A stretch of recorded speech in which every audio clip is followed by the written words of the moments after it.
We are off to Nanaimo, eastern side of Vancouver Island. Hopefully we can jump on an earlier ferry, at least that's the plan.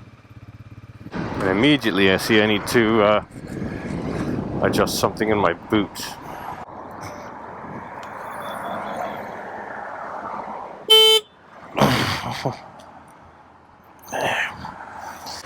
So I had a lovely afternoon in Victoria. It really is a very pretty place. We are trying to get out of town, and traffic here does not move quickly. I think all the congestion yesterday I noticed was actually mostly due to the ferry and everybody heading to the center of town, because later in the day it was much better. And there seems to be a fair difference between the weather in Port Angeles and the weather over here. Definitely a little warmer, a little clearer over here. But let's just see if we can make this ferry. By the way, the ferries, the BC ferries from Nanaimo to Vancouver destinations do not take reservations for motorcycles, so you just turn up. So we will see what they say. Today's mission is really about getting back to mainland Canada, but bypassing Vancouver. At the edge of town and traffic's opened up a little bit. Speed limit is, let's look around, 90 kilometers, so around 55. Let's floor it, 5th gear.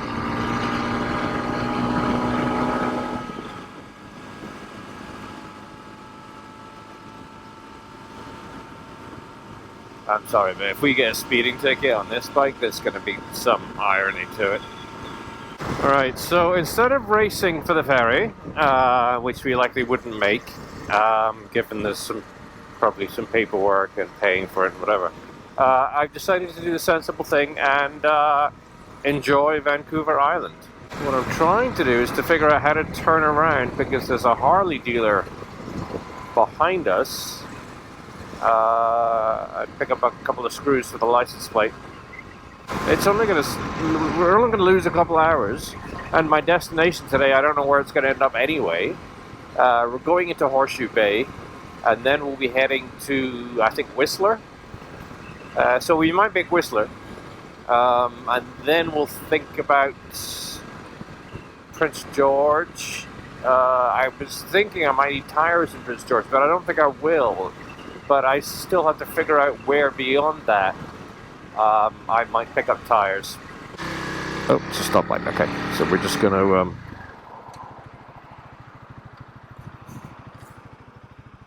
go when it's clear. Could be a while. You really have to think about merging when you only have 27 horsepower. Looks like Ducati Triumph BMW dealer up ahead. Let's see what they got for sale. Thank you. Royal Enfield as well, so quite a few.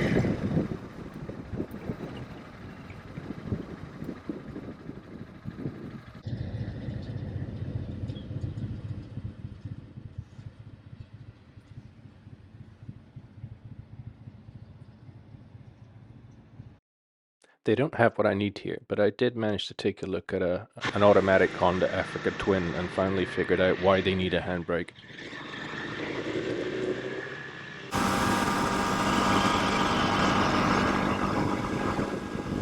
Seems like every second day the GoPro 360 wants to work off the top button. And today looks like one of those days. So we're heading up to Nanaimo, about 80 kilometers or something to go.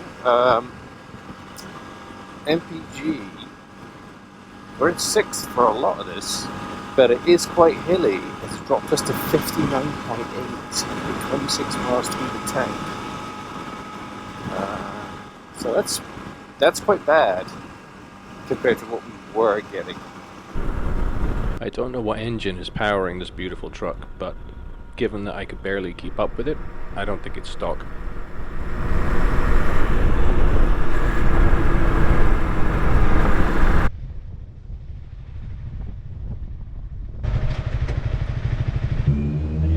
jacket. Oh, I Looks do. fairly new. I do like the jacket. It's nice to have the storage in here, and also the vents. The panels drop down, and at the back. Yeah. The only thing is, if you want to walk around with it undone, obviously it's not symmetrical. So you've got. Oh yeah, it comes. Yeah. So it's. You know. So Oh yeah. You've got more hanging on one side than the other. Yeah. But it's great for storage. Right, that was a quick stop at Ignition Motorsports to get a couple of extra bolts for the license plate. They didn't have the reflective ones, but they gave me a couple of regular sort of plastic ones and wouldn't accept payment for it. So very nice guys there, very helpful. And some very cool off-road bikes and interesting bits and pieces in there, including a racing KTM. So back to the main road, and I saw what seemed like a kind of Canadian Tire, like a Canadian Walmart sort of thing. And I'm kind of curious just to step in the door and see if they truly do sell everything. It was kind of a pointless exercise because I didn't really need anything, but it was pretty much like a Walmart, just 10% nicer. Looks like an imported G-Wagon. Definitely an older one. Canada, the import year law is, if it's 15 years old, you can bring it in, as opposed to the American 25-year rule. So I expect we'll see a lot more Nissan Skylines and that type of thing up here than you would south of the border.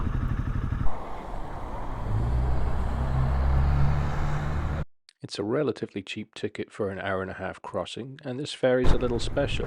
It's the only one I've ever been on where the vehicles are exposed to the elements. Ooh, this one's different. This is the MV Queen of Oak Bay. It could carry 360 cars and about 1,500 passengers. Launched 1981.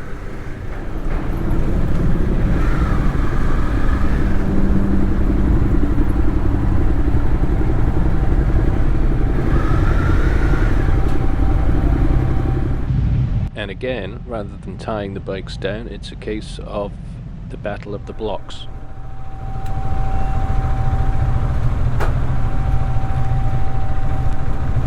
We got another one here. Yeah, I think I'll do two. We got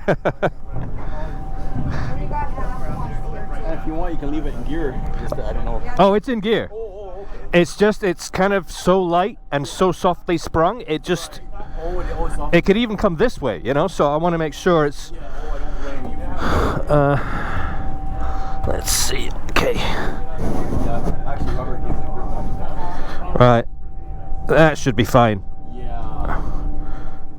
I'm actually not too worried about the bike on this crossing. It's meant to be far smoother than the crossing into Victoria from the south.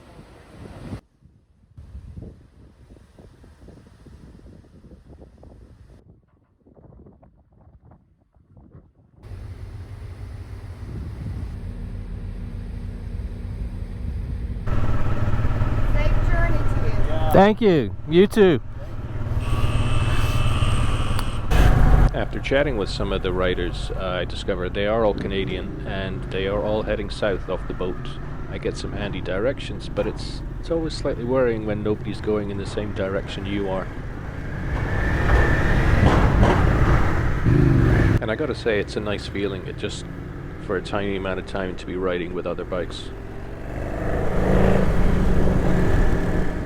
I'm pointed towards the right exit, but what I failed to notice is under the bridge, a ton of scaffolding. When I get around the corner, I found out that my way forward is blocked.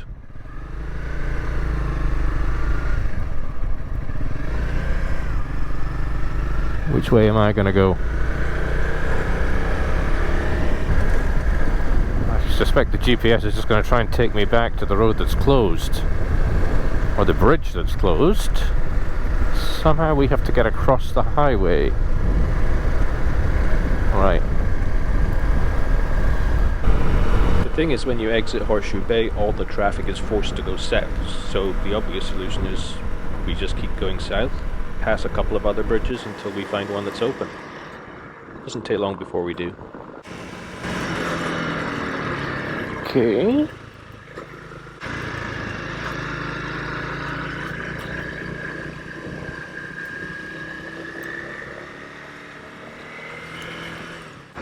Why are they all stopped? Oh, they're waiting to come into the ferry. We are on Highway 99 North, also known as the Sea to Sky Highway. Right, so Whistler is 92 kilometers from here, so that means we are just under 60 miles. 90 already in the 95 on the tank, so we are good to go. Relatively little traffic on this road. I can imagine there might be less and less as we get further north.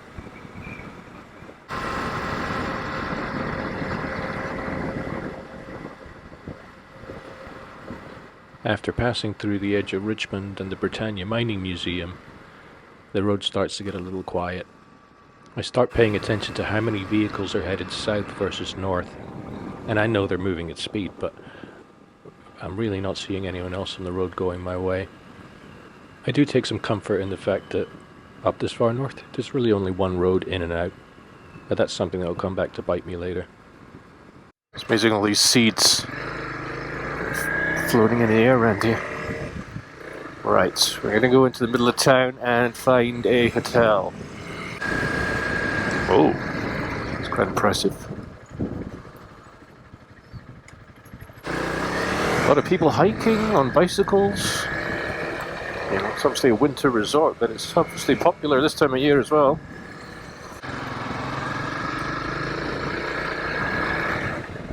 I mentioned to the person at the front desk the price I'd found online, and they immediately offered to give me a room for an even more reduced rate.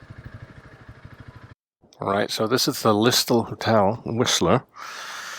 I've offloaded most of our stuff, and we've certainly landed on our feet. Let's not chew up any straps.